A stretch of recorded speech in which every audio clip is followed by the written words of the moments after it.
Muy bien, en esta mañana, de todo este asunto que está sucediendo del coronavirus, hay muchas personas que están teniendo miedo. Vi en internet algo que siempre sucede cuando pasan estas cosas mundiales. Es la pregunta, y cuando usted ve las noticias del coronavirus, vaya a la parte de los comentarios y ahí va a encontrar la mayoría de este comentario. Esto ya estaba previsto en la Biblia y el Señor viene pronto. Arrepiéntanse que el Señor viene pronto. Y estas cosas son las que dicen en la Biblia que van a suceder. Y yo me pregunto, siempre cuando pasa algo, la gente cristiana sale con que ya es el fin del mundo. Entonces, quisiera analizar en esta mañana acerca de algo que por algún motivo nos está haciendo recordar a Dios y también nos está haciendo recordar su venida, que es algo que todo cristiano debe recordar, su venida, la venida de Cristo. Quiero en esta mañana compartir las señales de la venida del Señor. ¿Será que el coronavirus, que es una pandemia mundial, es una señal que el Señor está pronto por venir?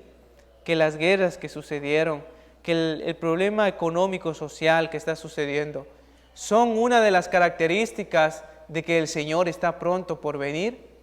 Pues en vez de ser cristianos emocionalistas, cristianos de conspiraciones, es necesario que vayamos a la Biblia y averigüemos qué es lo que está escrito para poder entender nuestros tiempos. Vaya conmigo, mi querido hermano, al Evangelio de Marcos capítulo 13.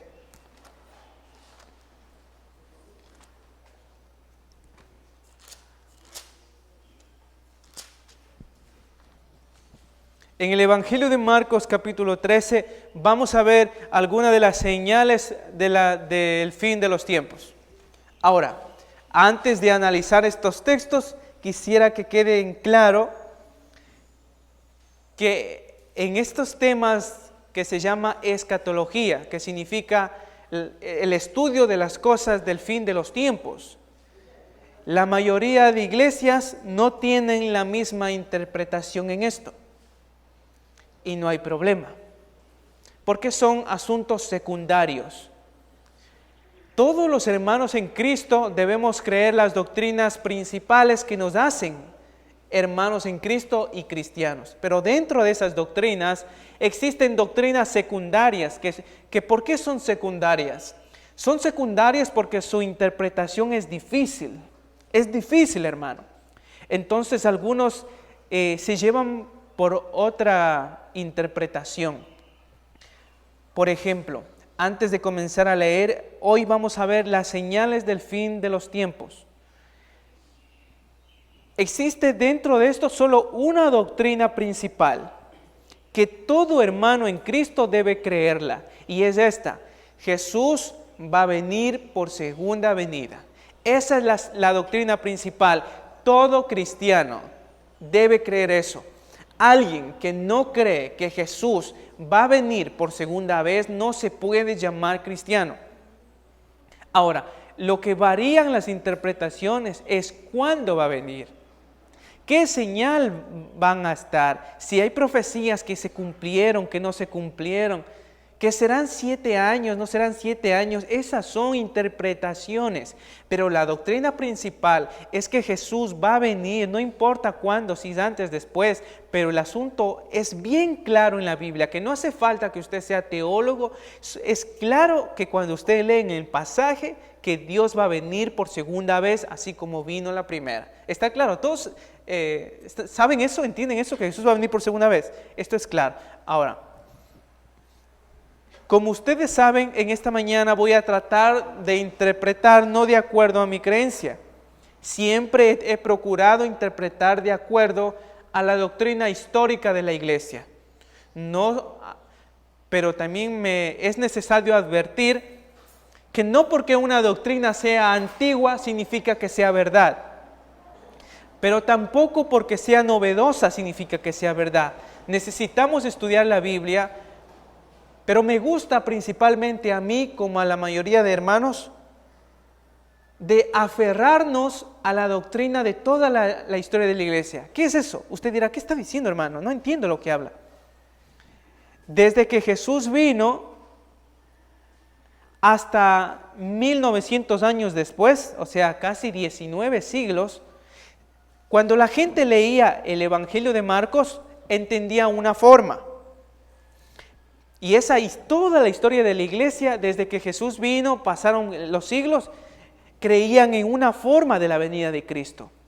Pero sucedió que en el siglo XIX, donde que el renacimiento de la ciencia, de la literatura del conocimiento, hubo teólogos que estudiaron Marcos e interpretaron de otra forma. No voy a decir que están mal, no, pero hubo divisiones entre la venida de Cristo. Unos interpretaron de una forma y los otros interpretaron de otra forma. Ahora, los que interpretaron de otra forma es la más conocida aquí en Latinoamérica, no en el mundo entero. ¿Cuál es la forma novedosa? Yo le llamo novedosa porque es nueva. Apareció recién, o sea, ¿cuánto estamos? Casi, digamos, 200 años, hasta menos, recién.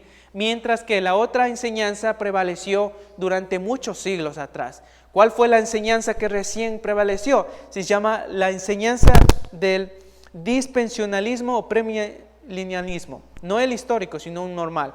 ¿Qué enseña el dispensionalismo? El dispensionalismo enseña esto. A ver si es que usted ha escuchado.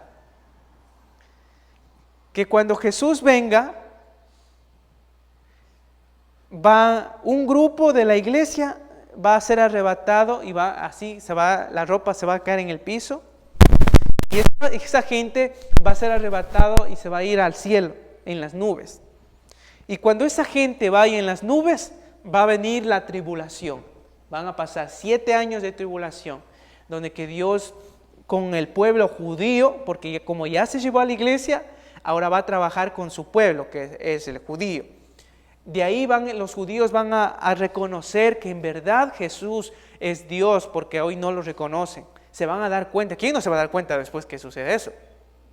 Entonces los judíos van a salir a predicar, va a haber muertes, se va a levantar un personaje que se llama el anticristo, con la bestia y el falso profeta, que van a ser líderes mundiales, que van a dar paz, pero después van a matar a la gente, van a perseguir a la gente, y Dios después van a hacer señales de la luna, se va a abrir parte de la tierra donde que van a salir los demonios que están encarcelados y van a hacer daño a la gente, y la gente no querrá matarse y la gente no podrá matarse. Y después que pasen 7 años de sufrimiento y dolor, nuevamente Dios, después de 7 años de tribulación, Dios va a bajar con su iglesia nuevamente acá al mundo. Cuando el mundo esté totalmente destruido, como se llama el Armagedón, va a venir Dios por segunda vez con su iglesia y va a hacer el juicio final, en donde que va a juzgar a los incrédulos, a los cristianos, y los incrédulos se van a ir, y los incrédulos, los demás que han muerto, cuando Jesús venga aquí en la tierra, va a reinar por 1000 años. Jesús va a estar aquí reinando por 1000 años. Después de 1000 años, dice que será Satanás soltado. Entonces otra vez Satanás será soltado y engañará a cierta gente que quede. Después de esos 1000 años vendrá el juicio final, en donde que ya Dios hará revivir a los muertos, sacará del infierno, del Sheol, y a los que están junto con Él, y será el juicio de las recompensas y del castigo, donde que aún los que están en el infierno serán pasados del infierno, del Hades más que todo, porque en el infierno no hay nadie. Del Hades serán pasados al lago de fuego, y los cristianos con Cristo serán pasados a la eternidad, a vivir con Jesús para toda la eternidad. ¿Quiénes han escuchado esa historia? Ya. Esa historia, como dije al inicio, no voy a decir que es antibíblica ni es falsa, no. Hay varios hermanos sabios que lo creen, pero esa enseñanza fue creída, es una interpretación reciente. ¿Cuál es la interpretación antigua? La interpretación que ha dominado de toda la historia de la iglesia. Es otra, hermano. Pero cuando nosotros en Latinoamérica, acá, que somos un pueblo en desarrollo todavía, escucha la antigua, piensa que esa es la falsa. Entonces, me gustaría en esta mañana analizar el texto bajo el contexto antiguo, pues el contexto novedoso ya lo sabe, lo ha escuchado, y hay muchas prédicas sobre eso. Si usted quiere escuchar este contexto novedoso, escuche el doctor John MacArthur, tiene esta enseñanza, y el doctor Armando Alducin. Aunque déjeme decirle algo, que el doctor Armando Alducin se ha vuelto un pastor novelero en escatología, se ha vuelto un farandulero, directamente lo digo. Todo es, él dice que muchas profecías, cuando se creó la bomba atómica, son profecías que se cumplieron en Daniel. Que si ya el rey de España hizo algo, que ya Estados Unidos está planeando un contrato comercial con China, que ya entonces son que es God y Magod y sacan nomás, y cuando uno quiere puede hacer muchas.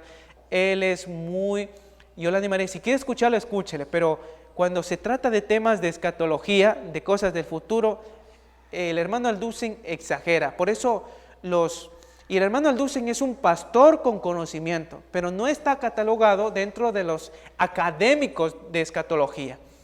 Por eso la mayoría de estudiosos en escatología ha tomado al pastor Armando Alducin como un farandulero. Suena feo, ¿no? Pero es así.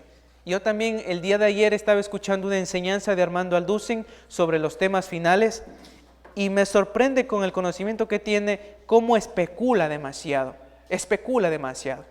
Hasta dice que el número de la bestia probablemente será un chivo o una señal, o sea, especula demasiado. Yo ya cambié de emisora cuando Alducin dijo que cuando se creó la bomba atómica, entonces se cumplió una profecía de Daniel. Entonces dije, este mañana lo voy a seguir escuchando, y cambié. Eso es una barbaridad. O sea, cosas. Igualmente cuando se creó el primer avión, dice él que cuando se creó el primer avión que voló, se creó una profecía de Isaías. O sea, no tiene sentido eso. Entonces, como bien dice el dicho, zapatero a su zapato, Alducin es un buen pastor con conocimiento, pero de escatología dentro del ámbito académico no llega para nada. Entonces, después de haber declarado que la doctrina principal de la venida de Cristo es que Cristo viene, dentro de esa todos cristianos debemos creer que Cristo viene. Dentro de ello hay varias escuelas de interpretación que yo le voy a mencionar dos para no hacerle bolas, que son muchas. La más novedosa, que ya le enseñé, que es el dispensacionalismo, ¿sí? El arrebatamiento, 7 años de tribulación, 1000 años, Satanás es soltado, anticristo y el final. Hoy vamos a ver la interpretación más antigua, porque como dije, la dispensacionalista tiene 200 años, pero un poco de la doctrina antigua, yo siempre he creído personalmente que no porque es antigua significa que es verdad, ¿no es cierto? Pero sí me he querido aferrar que si voy a estar equivocado, quisiera estarlo con toda la historia de la iglesia que se equivocó, más que con un pueblo reciente que inició. Muy bien, entonces vamos a leer Marcos capítulo 13, versículo 1. Y vamos a leer todo para responder la pregunta de algunos hermanos que se están diciendo: el coronavirus es una señal de que ya Jesús viene pronto. Vamos a ver, dice capítulo 13, versículo 1.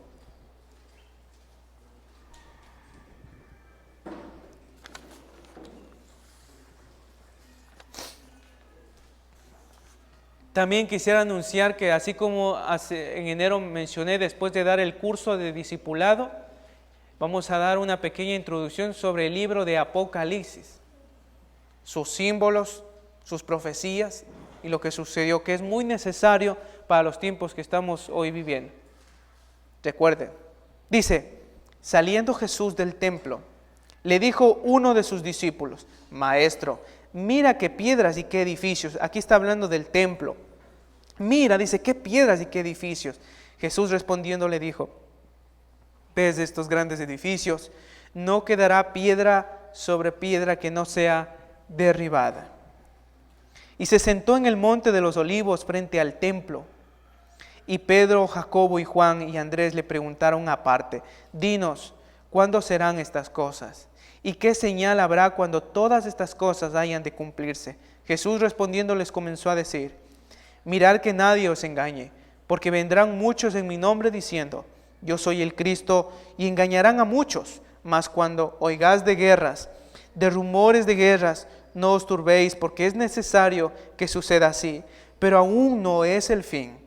Porque se levantará nación contra nación, reino contra reino, y habrá terremotos en muchos lugares, y habrá hambres, alborotos y principios de dolores son estos. Mirad por vosotros mismos, porque os entregarán a concilios, y en las sinagogas os azotarán, y delante de gobernadores y reyes os llevarán por causa de mí para testimonio a ellos.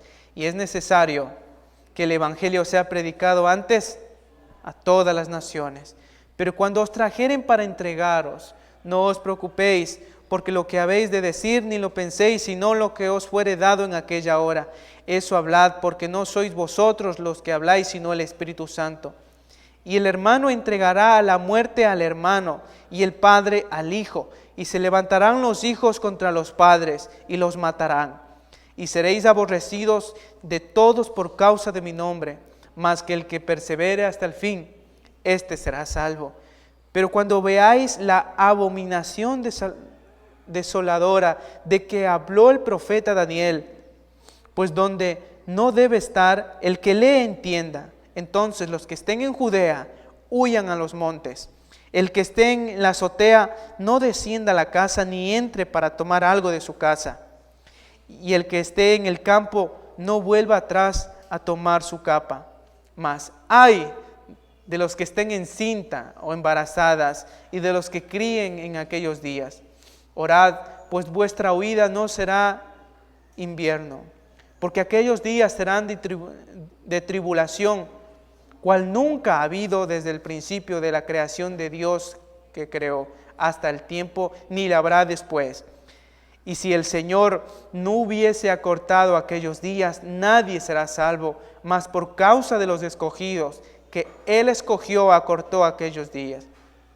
Entonces, si alguno os dijere: mirad, aquí está el Cristo, o mirad allí, no le creáis, porque se levantarán falsos cristos y falsos profetas, y hallarán señales y prodigios para engañar, y si fuese posible, aún a los escogidos. Mas vosotros mirad, os lo he dicho antes. Pero en aquel día, después de aquella tribulación, el sol se oscurecerá, y la luna no dará su resplandor, y las estrellas caerán del cielo, y las potencias que están en los cielos serán conmovidas. Entonces verán al Hijo del Hombre, que vendrá entre las nubes con gran poder y gloria. Y entonces enviará a sus ángeles, y juntará a sus escogidos de los cuatro vientos, del extremo de la tierra hasta el extremo del cielo. De la higuera aprended la parábola: cuando ya su rama está tierna y brotan las hojas, sabéis que el verano está cerca. Así también vosotros, cuando veáis que suceden estas cosas, conoced que está cerca las puertas. De cierto os digo que no pasará esta generación hasta que todo esto acontezca. El cielo y la tierra pasarán, pero mis palabras no pasarán. Pero de aquel día y de la hora nadie sabe, ni aun los ángeles que están en el cielo, ni el Hijo, sino el Padre. Mirad, velad y orad, porque no sabéis cuándo será el tiempo. Es como el hombre que, yéndose lejos de su casa, dio autoridad a sus siervos, y cada uno su obra, y al portero mandó que velase. Velad pues, porque no sabéis cuándo vendrá el Señor de la casa, si al anochecer, o a la medianoche, o al canto del gallo, o a la mañana, para que cuando venga de repentemente no os halláis durmiendo. Y lo que a vosotros os digo, a todos, estar atentos, velad. Hemos visto entonces todo el capítulo de Marcos. Ahora, cuando leemos el capítulo de Marcos, se nos viene a la mente una cosa: señales del fin del mundo, o si no, señales de la venida de Jesús. Ahora, para entender todo este pasaje, debemos entender dos cosas primero. Dos cosas debemos entender para comprender el pasaje de lo que nos está hablando. La primera se encuentra en el versículo 30, leamos. En el versículo 30 dice: de cierto os digo, que no pasará esta generación hasta que todo esto acontezca. Pregunto, todo lo que está diciendo que va a pasar, dice Jesús que todo eso iba a pasar ¿en qué generación?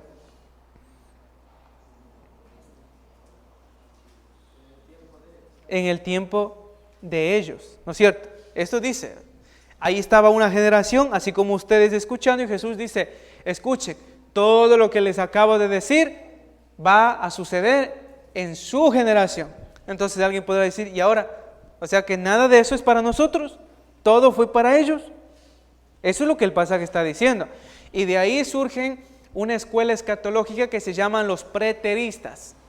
Los preteristas dicen que todas las profecías que están en la Biblia ya se cumplieron. ¿Y por qué se cumplieron? Porque Jesús está declarando que todo se iba a cumplir en tiempo de ellos. Es más, en Mateo 24 y en otros versículos de escatología, Jesús hace una frase mucho más detallada. Dice: os digo que no morirán ustedes hasta hayan visto venir al Hijo de Dios en su gloria. O sea, Jesús está diciendo que nadie de ustedes va a morir hasta que vea cumplido estas cosas. Esto nos está diciendo que las profecías se iban a cumplir en ese tiempo. Esa es la profecía escatológica. Pero surge, no se lo cumplieron. Entonces hay una interpretación. Entonces primero debemos entender que hay muchas cosas que Jesús dijo que se iban a cumplir en ese tiempo. No es todo para nuestro tiempo. ¿Están claros? No sé si comprenden esa parte. Estos se llaman, quisiera declarar que es una profecía, más que empecemos que es una profecía. Cuando nosotros hablamos de profecía, se nos viene a la mente cosas del futuro. Eso es incorrecto. Cuando la Biblia menciona una profecía era algo que Dios decía para el pueblo. O sea, el pueblo estaba pasando un momento difícil y Dios mandaba profecía. Y la profecía incurría en dos cosas: decirles a los que estaban mal, machacarles. Por eso se llaman profetas, porque el profeta, la característica del profeta no era decir cosas del futuro. La característica de un profeta era hablar de parte de Dios. Entonces, cuando el pueblo estaba mal, iba a profetizar. ¿Y qué era profetizar? Decirles lo que, y Dios ha dicho que ustedes por desobedientes van a suceder esto. Pero también cumplía el profeta, no solo exhortaba, sino cuando el pueblo estaba pasando aflicción, iba el profeta y animaba y decía: Dios me ha dicho que su tristeza y su dolor no serán eternas, sino que les cogerá, les sanará y les ayudará. Entonces, el profeta, más que decir una profecía, está diciendo los anhelos del Señor de que les va a cuidar. Así que saquémonos de nuestra mente que cuando la Biblia habla de profecía, está hablando de cosas del futuro. Cuando la Biblia habla de profecía, la mayor parte de profecía son cosas de Dios para animar al pueblo de Dios. Entonces voy a resumir. Profecía significa cosas de Dios para animar a su pueblo, más que decir cosas del futuro. Entonces, cuando Jesús declara Marcos capítulo 13, es una profecía, pero es una profecía en doble sentido. La una, para animar al pueblo que Dios va a actuar de alguna forma. Y hay muchas profecías que acabamos de leer que eran para ellos, para darles ánimos, para darles fuerza. Pero también hay otras cosas que no eran para ellos, que eran para un mundo venidero después. Las profecías que acabamos de leer eran tanto para ese tiempo, pero también eran otras partes para un tiempo futuro. Aquí viene el problema. ¿Qué cosas eran para ese tiempo y qué cosas eran para después? Es más, voy a irme un poquito más allá. Marcos 13 va a hablar de 3 momentos. El 1, cosas que le iban a suceder a ellos. 2, cosas que iban a suceder después de ellos.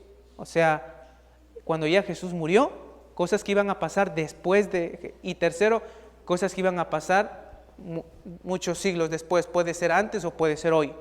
3 momentos principales. Por eso, cuando leemos Marcos capítulo 13, están divididos de esta forma. Jesús abrió profecías, y quiero que si usted tiene la anote. Jesús habló de profecías que eran para la destrucción del templo de Jerusalén. ¿Tenemos templo hoy? Entonces hay profecías que eran para el templo, para la construcción. 2, Jesús habló advertencias sobre una persecución que iba a llegar. Ahí en los versículos vemos advertencias de Jesús sobre una persecución que iba a venir. 3, Jesús habló sobre los peligros de los últimos tiempos, eso sí, ya del fin del mundo, cuando ya esté por acabar. 4, Jesús habló sobre cosas sobre su segunda venida. Sí, también habló cosas sobre su venida, cuando Él venga. Y 5, Jesús habló cosas para que estemos alerta, sin importar para qué tiempo. Entonces vamos a analizar la primera. En el versículo 1 de Marcos, ahí está clarito.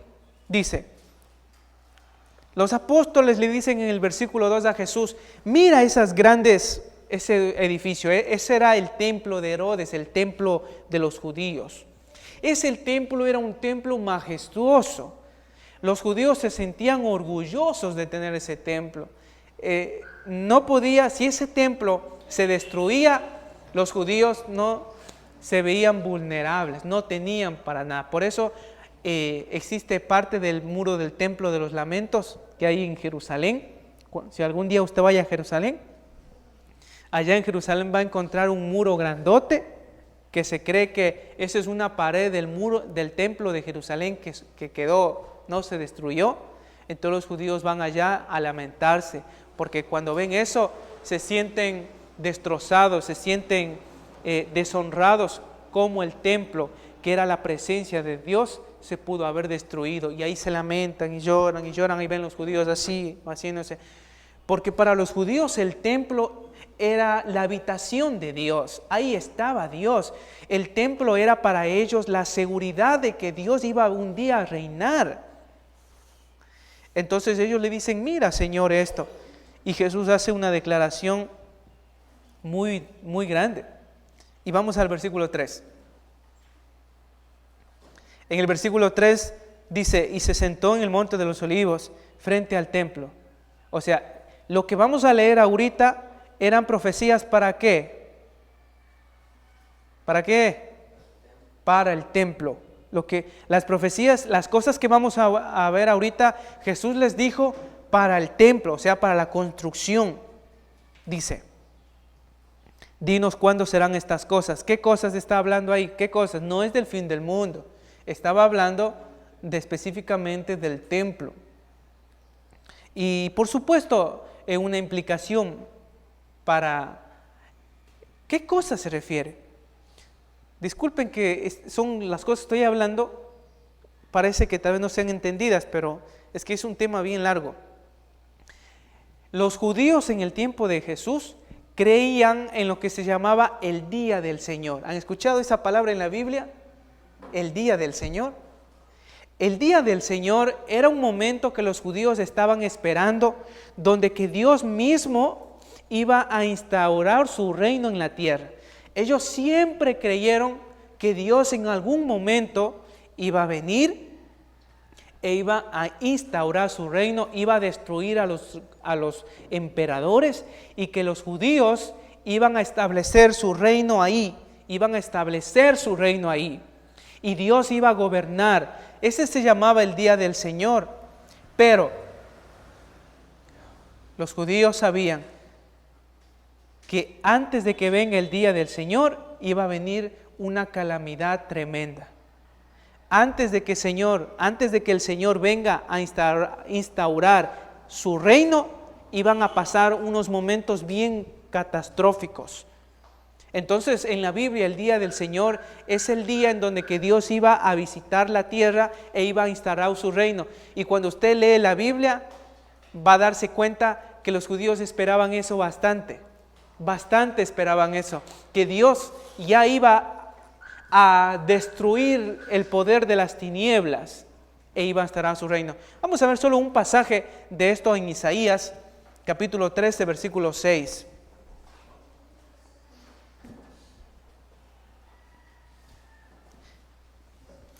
En el libro de Isaías vamos a leer una parte de lo que ellos creían acerca de este día del Señor. En el Antiguo Testamento también se creía que el Señor en algún momento iba a venir. Esa venida del Señor se consideraba como el día del Señor. Isaías 13:6 dice así: aullad, porque cerca está el día del Señor, que vendrá como asolamiento del Todopoderoso. Por tanto, toda mano se debilitará y desfallecerá todo corazón de hombre, y se llenarán de terror, angustias y dolores se apoderarán de ellos. Tendrán dolores como mujer de parto, se asombrarán cada cual al mirar a su compañero, sus rostros de llamas. He aquí el día del Señor viene terriblemente, e indignación y ardor de ira, para convertir la tierra en soledad y traer de ella a sus pecadores. Por lo cual, ponga atención a esta partecita.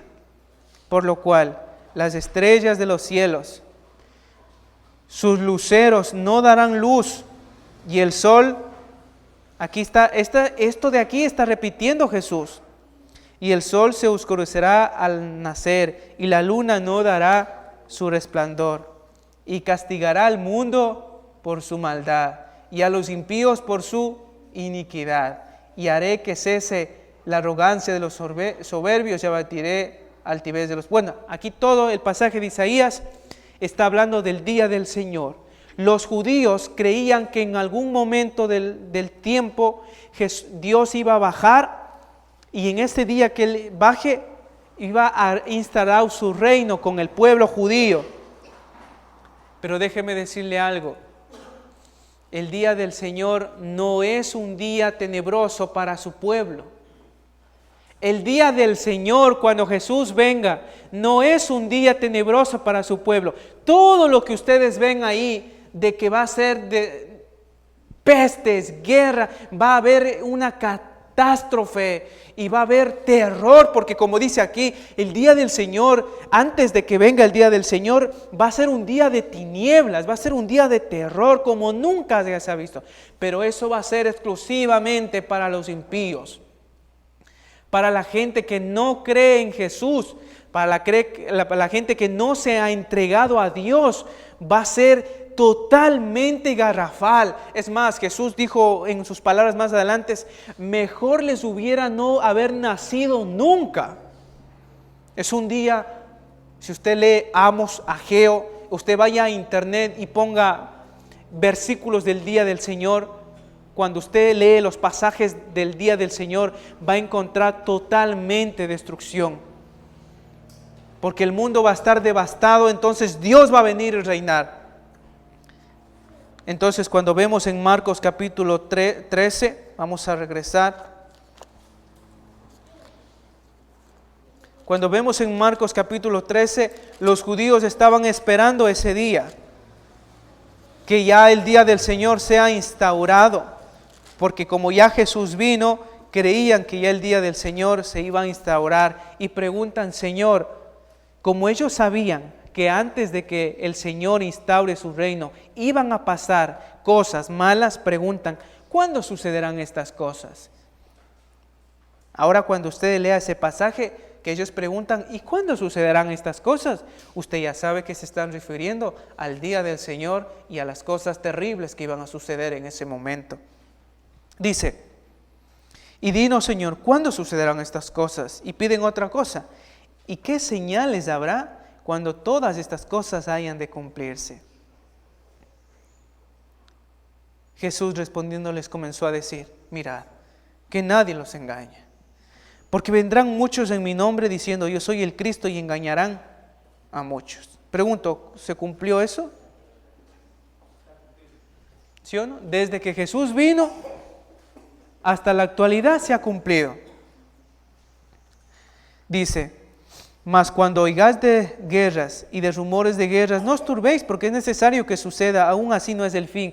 Cuando Jesús declara aquí que va a haber rumores de guerras,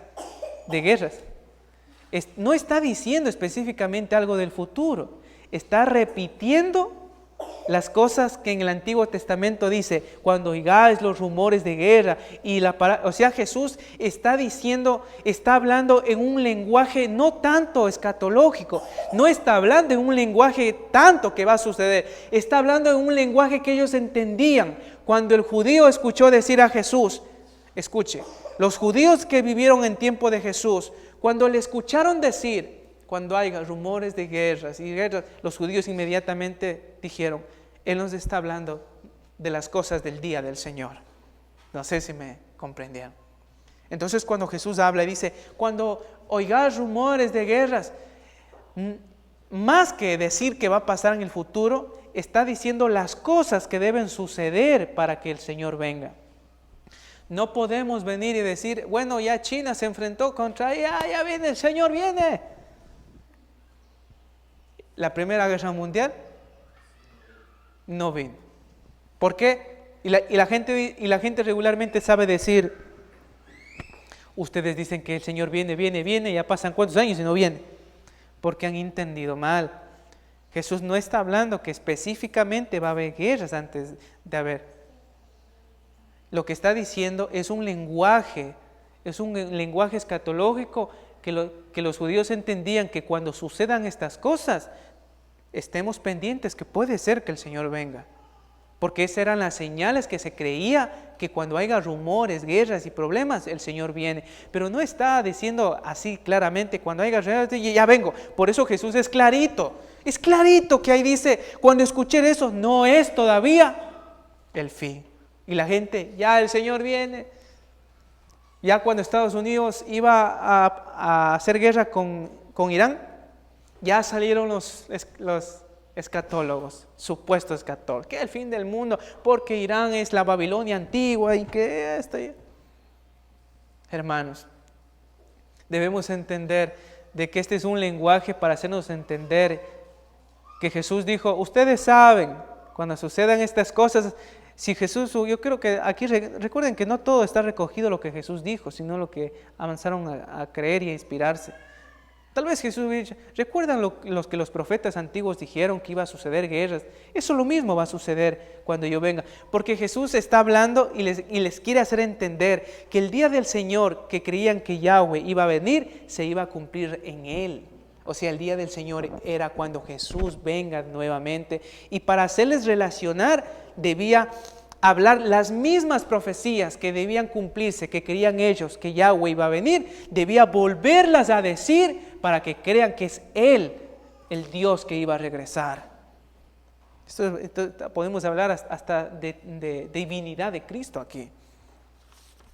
Entonces Jesús está diciendo rumores de guerras. Primera Guerra Mundial, se acabó, no vino Jesús. Segunda Guerra Mundial, tampoco vino Jesús.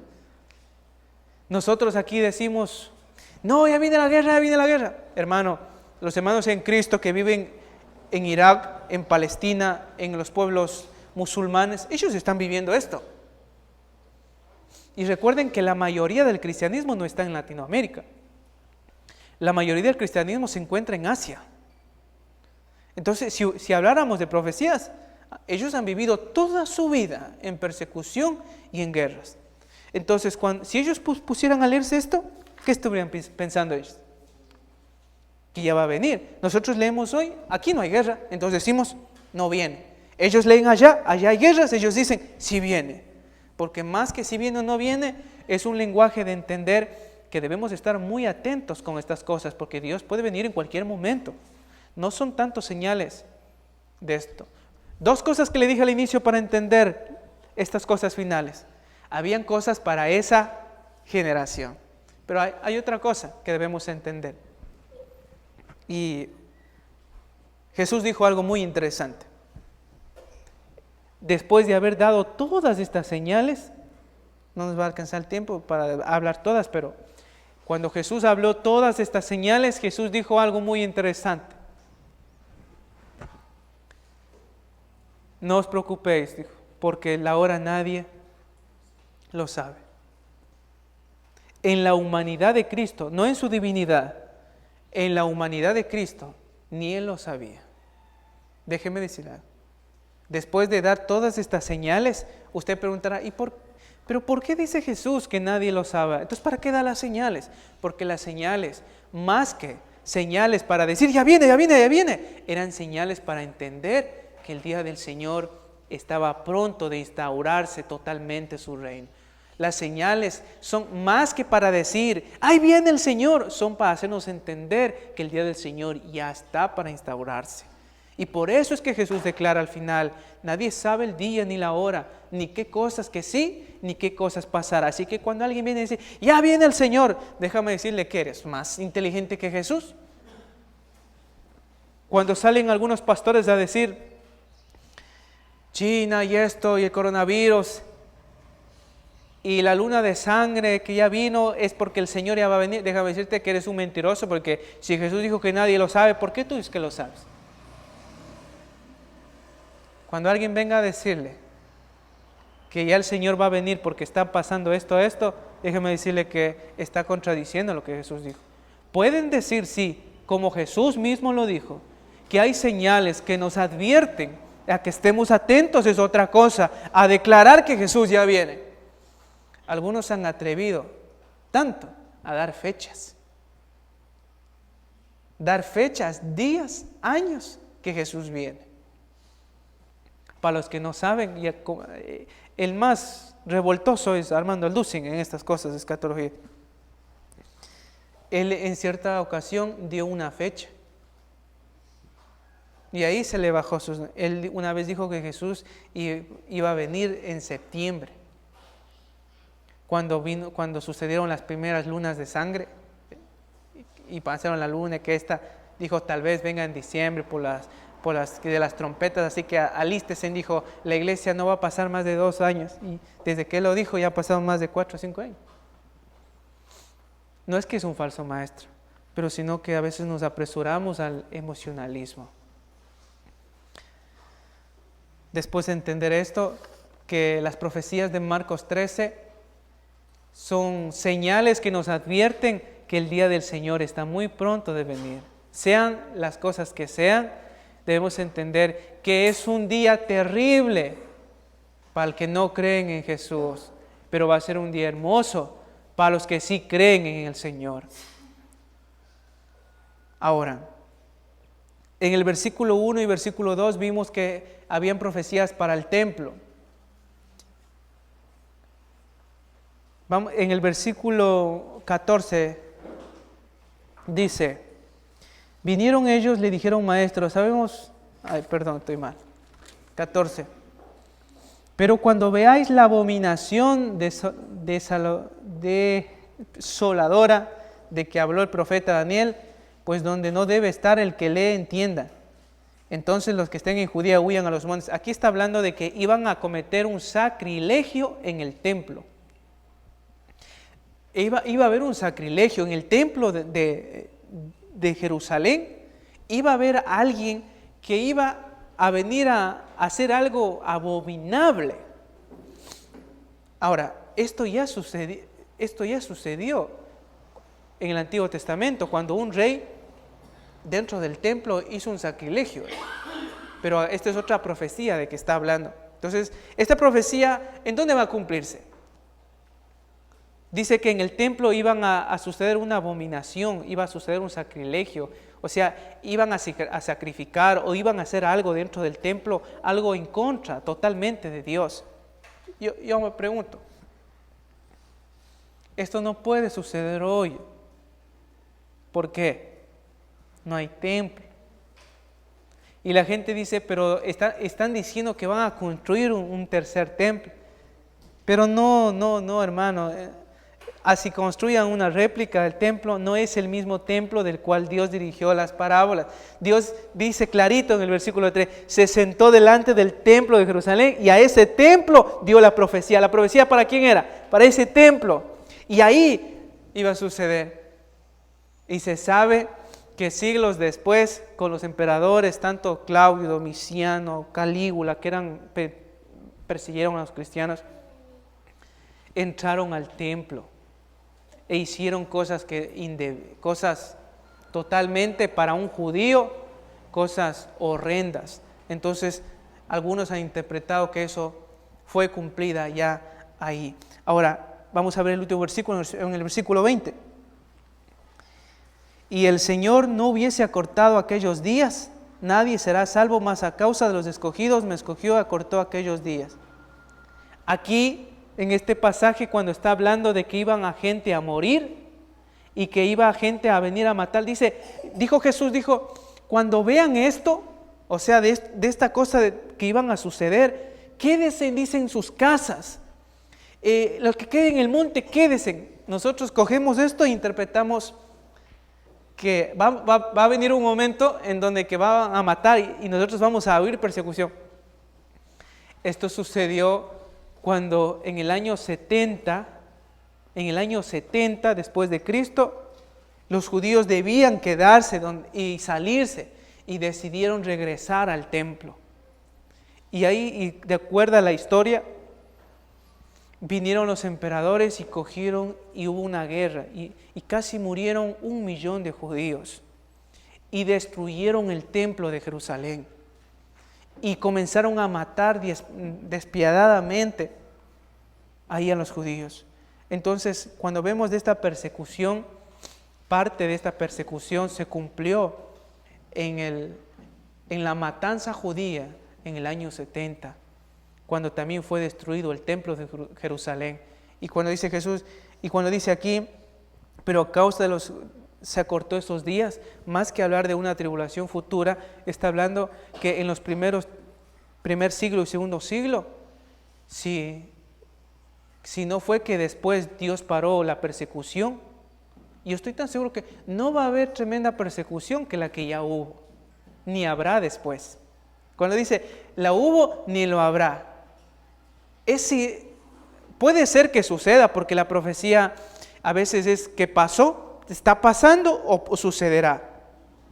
Pero hermanos, cuando los emperadores mataron y Jesús estaba y las profecías fueron a ellos, dijeron, llegará un momento en el que les van a perseguir, van a destruir el templo, les van a perseguir, por eso mejor quédense ahí. Pero no hicieron caso, hermanos, les botaban en ollas hirviendo, les comieron los leones, les clavaban, les ponían gasolina y les prendían como antorchas, destruyeron el templo, incendiaron algunas cosas. Déjeme decirle que no estoy profetizando, pero quiero usar las palabras de Jesús. Creo que eso no va a suceder con toda la iglesia nuevamente, ni sucederá después. Si hoy hemos de morir, que hemos de morir con coronavirus, pero no con esto. Por tanto, de estas profecías hemos visto, y voy a resumir el primer punto de Marcos capítulo 13, es que las profecías dadas en Marcos capítulo 13, más que darnos señales para estar especulando cuándo Jesús viene, nos está dando señales para estar atentos de que el día del Señor va a llegar. Cuando Jesús da las señales, porque los judíos ya se estaban arrepintiendo, estaban diciendo, ya el Señor no va a venir. Pero Jesús, cuando vuelve a decir estas señales, les dice: tranquilos, que las señales que fueron prometidas del día del Señor van a seguir y se van a cumplir. No les estaba dando señales para especular, les estaba dando señales para guardar su fe, para advertirles también de la persecución. Y en este caso particular que hemos visto, le estaba dando una señal de que el templo de Jerusalén iba a ser destruido. Iba a ser destruido. Jesús dijo: no quedará piedra sobre piedra. ¿Cuándo se cumplió esa profecía? En el año 70, cuando el templo de Jerusalén fue destruido y murieron muchos judíos, donde hubo persecución. Entonces hemos visto que una de las profecías declaradas al templo fueron ya cumplidas, en donde que cuando se destruyó el templo, no solo fue cumplida la profecía del templo, sino también fueron cumplidas las profecías como los sacrilegios, también la profecía como la persecución a los cristianos, a los judíos, y que Dios detuvo esa persecución. Por eso el reino se siguió expandiendo. ¿Qué concluimos? De que a pesar de eso, Jesús también nos da advertencias. Nos va a dar advertencias de que iban a venir falsos maestros. No eran profecías, eran advertencias. Y las advertencias van a suceder ¿en qué tiempo? En todo tiempo. Y daban advertencias de falsos maestros, de falsas doctrinas, que sucedieron, están sucediendo. Eran advertencias de persecución que sucedieron específicamente a ese pueblo, que sucedieron después y que están sucediendo hoy. Eran también advertencias, y sí, hay que ser claros también, sobre la venida de Jesús. Entre una de las advertencias de la venida de Jesús, declaran de que Jesús iba a venir y se iba a hacer visible para todo. Por ejemplo, en el versículo 7, están los rumores de guerra también, que era que nos atentan, pero el pasaje también dice: y entonces veráis al Hijo de Dios.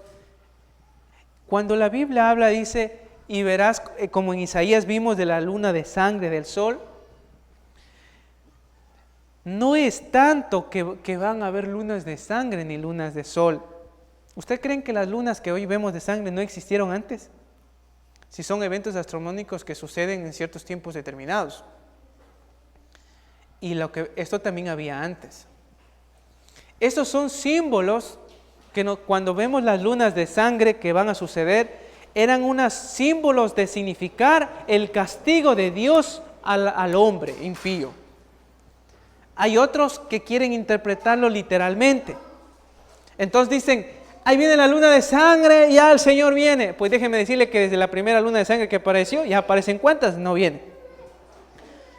Porque es necesario mejor interpretar esas lunas, como lo fue en el tiempo judío, una forma literaria de que cuando se hablaba de lunas de sangre y de señales del cielo, se estaba refiriendo a castigo de Dios sobre el mundo impío.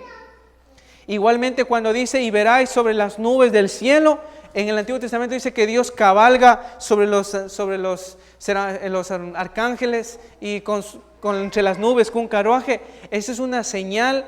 No es tanto que las nubes se van a juntar, no, es una señal de divinidad, de poder, de que en algún momento de la historia, y ya para culminar, en aquel momento de la historia es verdad, hermano. Y usted puede decirme: hermano, pero en verdad, ¿cuál es la señal para darnos cuenta que Jesús viene? 1, darnos cuenta que muchas de las profecías se cumplieron y se están cumpliendo. Por no decir la mayoría que ya se cumplió. 2,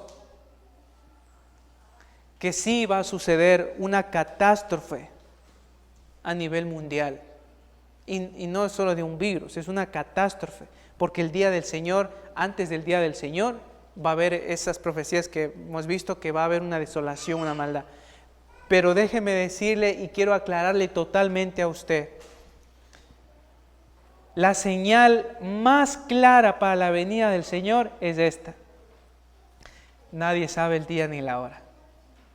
Por tanto, debemos estar conscientes que el Señor viene en cualquier momento.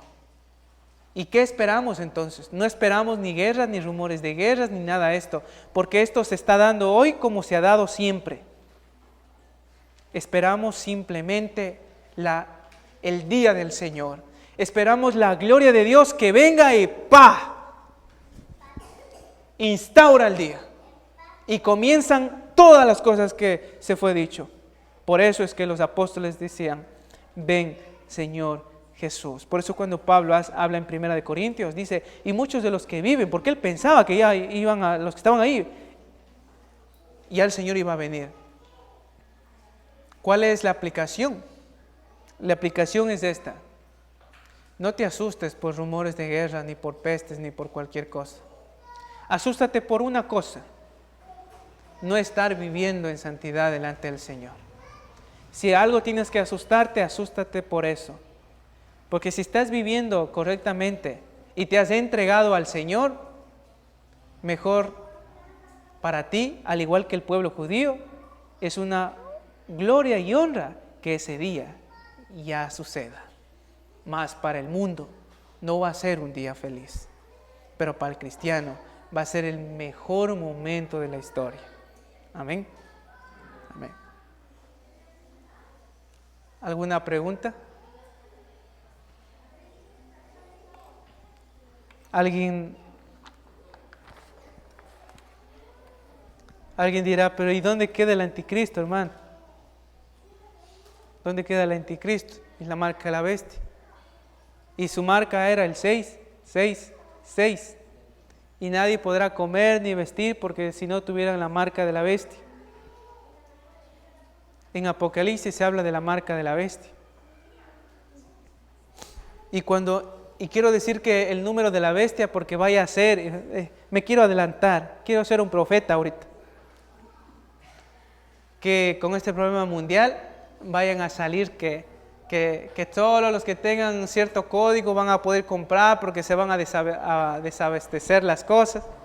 Y ahí está la marca de la bestia. Va a ser un sello de que el que no está con coronavirus, solo él va a poder ir al supermercado. La marca de la bestia y su símbolo no es un símbolo, no es algo literal, es algo simbólico. Que simboliza que la marca de la bestia simboliza a aquellos que siguen al mundo nada más. Y los que no son aquellos que sigan a Cristo.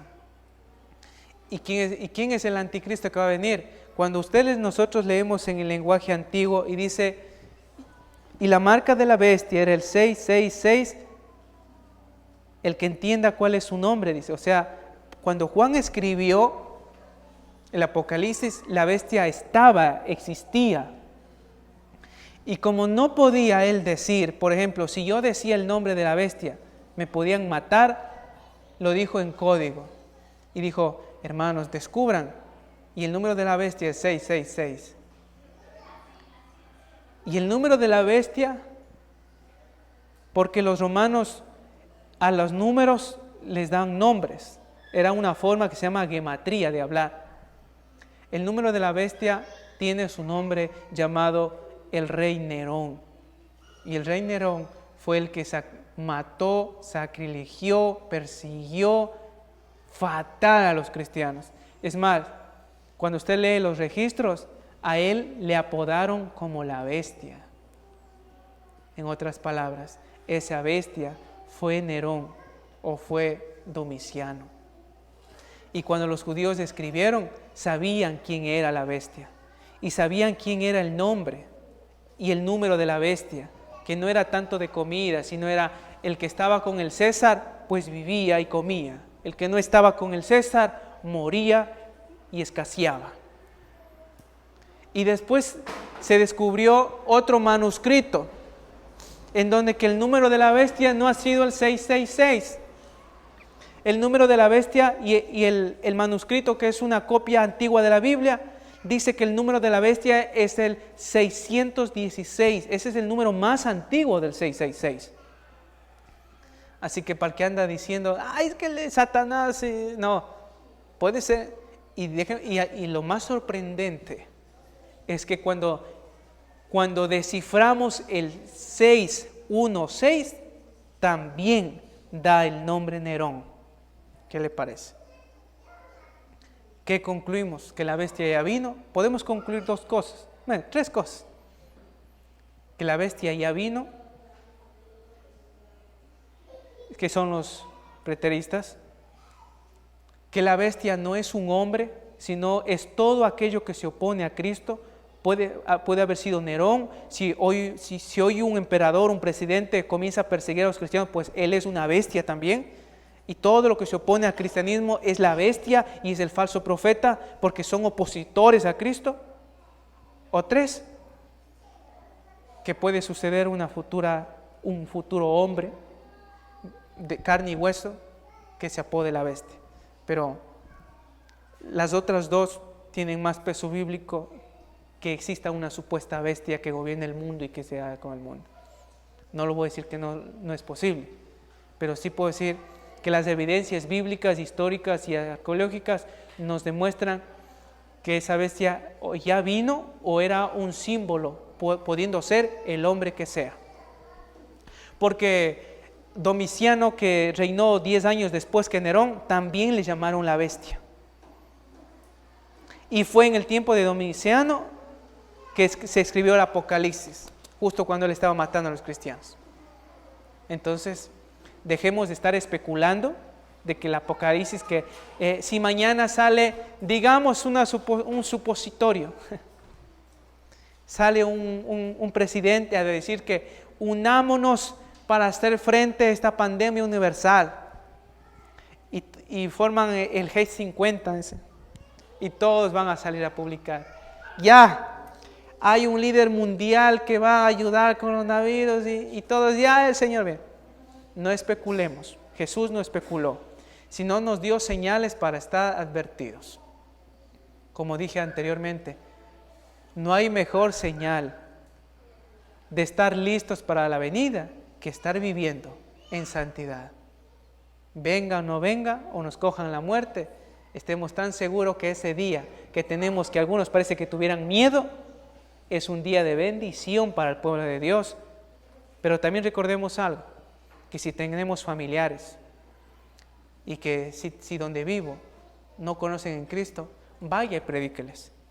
Porque si ese día va a venir, para ellos va a ser fatal. Como lo definió una vez un predicador, no van a entender la segunda venida si no han entendido la primera. Es necesario predicar la primera venida de su amor, de su bondad, de su gloria, de su evangelio, para que el mundo conozca de su segunda venida. Si usted sale a predicar al mundo que Cristo viene, no le van a creer, ni les importa. Y no les va a importar a la gente que no es cristiana, no les va a importar saber de la segunda venida, si es que no les importa primero la primera venida. Debemos enseñarles primero la primera venida, su amor, su muerte, su resurrección, y podrán entender la segunda venida. La segunda venida sí nos importa para los cristianos, porque nos da fuerza y fortaleza que Dios pronto va a acabar con todo esto. Amén. Amén. Vamos a orar. Póngase de pie. Los que pueden, ¿no?